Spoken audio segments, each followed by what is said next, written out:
देश में पेट्रोल और डीजल की कीमतें कम हो सकती है।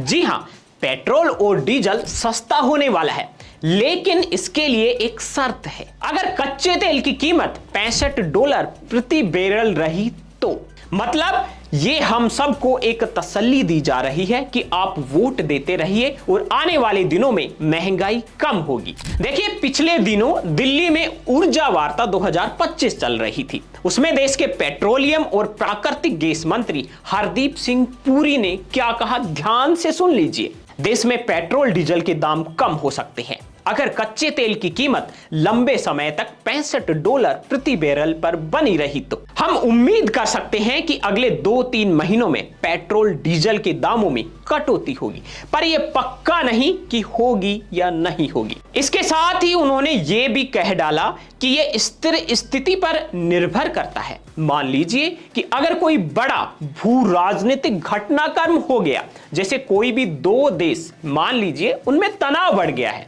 तो यह स्थिति बदल सकती है। आपको बता दें कि तेल की कीमतें हाल ही में $65 प्रति बैरल पर आ गई हैं, जिससे ऑयल कंपनियां हैं वो अच्छा खासा मुनाफा कमा रही हैं।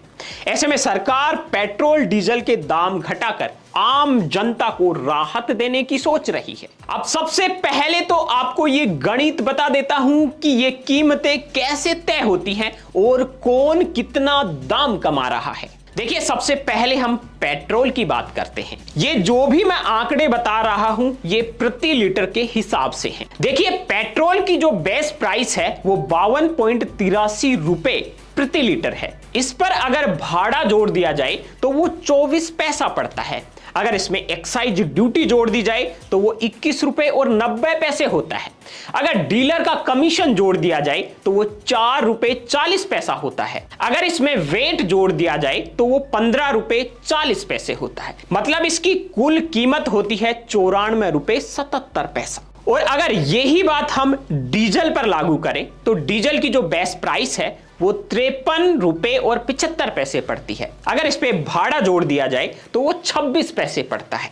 इस पे एक्साइज ड्यूटी जोड़ दी जाए तो वो 17 रुपए 80 पैसा पड़ता है। अगर इस पर डीलर कमीशन जोड़ दिया जाए तो वो 3 रुपए 3 पैसा पड़ता है। अगर इस पर वेट जोड़ दिया जाए तो वो 12 रुपए 83 पैसे पड़ता है। इस तरह से कुल कीमत 87 रुपए 67 पैसे हुई डीजल की। तो ये सारा लेखा जोखा तय करता है कि आपको और हमको पेट्रोल और डीजल कितने रुपए में मिलेगा, और इससे आप ये भी अंदाजा लगा सकते हैं कि कौन कितना कमा रहा है और किसकी जेब से कितना जा रहा है। अगर मैं कुछ रिपोर्ट्स और रेटिंग एजेंसियों की बात करूं तो इस समय में तेल कंपनियों को पेट्रोल पर प्रति लीटर 12 से 15 रुपए और डीजल पर 6 से 7 रुपए का लगभग फायदा हो रहा है।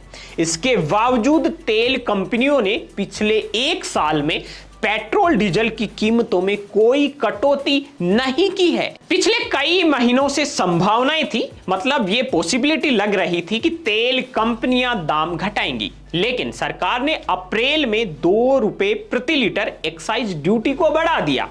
इसकी आड़ में कंपनियां दाम घटाने से फिर से बच गई, लेकिन लंबे समय से तेल कंपनियां घाटे का हवाला देकर भी कटौती से बच रही थी। अब आपको यह भी बता दें कि पेट्रोल पर केंद्र सरकार 21 रुपए 90 पैसा टैक्स लेती है। दिल्ली की सरकार 15 रुपए 40 पैसा वेट का लेती है। कुल टैक्स बना 37 रुपए 30 पैसा प्रति लीटर। इसी तरह डीजल की बात करें तो केंद्र सरकार 17 रुपए 80 पैसा प्रति लीटर लेती है। दिल्ली की सरकार वेट के रूप में 12 रुपए 83 पैसे प्रति लीटर लेती है।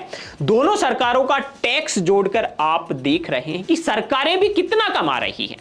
दोनों जगह हालांकि डबल इंजन की सरकार है, हो सकता है कि थोड़ा बहुत डीजल वहां भी चला जाए।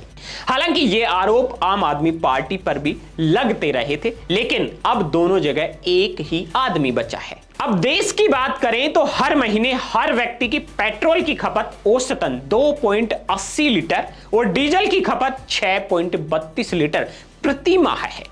यानी कि पेट्रोल पर हर महीने 104.44 पैसे और डीजल पर 193.58 पैसे हर महीने वो टैक्स देता है। अगर दोनों को मिला दें तो हर महीने का बनता है 298 रुपए। मतलब यह है कि हर एक आम आदमी सरकार को कैसे भी करके पेट्रोल डीजल के लिए 298 रुपए तो टैक्स के रूप में देता है। यह मैंने एक औसत आपको बताया है। अब आप यह भी जान लीजिए कि देश में पेट्रोल की सालाना खपत कितनी होती है। जी हां, 4750 करोड़ लीटर, यानी हर व्यक्ति साल में लगभग 34 लीटर पेट्रोल की खपत कर देता है।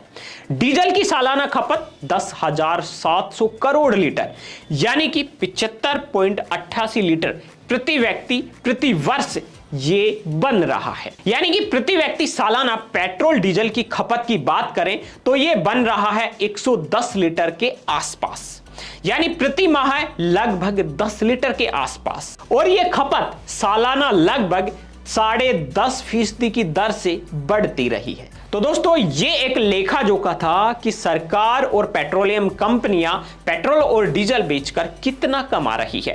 औसतन एक आम भारतीय हर साल हर महीने में कितना वो पेट्रोल और डीजल खपत करता है और इसके साथ ही वो पेट्रोल और डीजल पर कितने पैसे खर्च कर रहा है।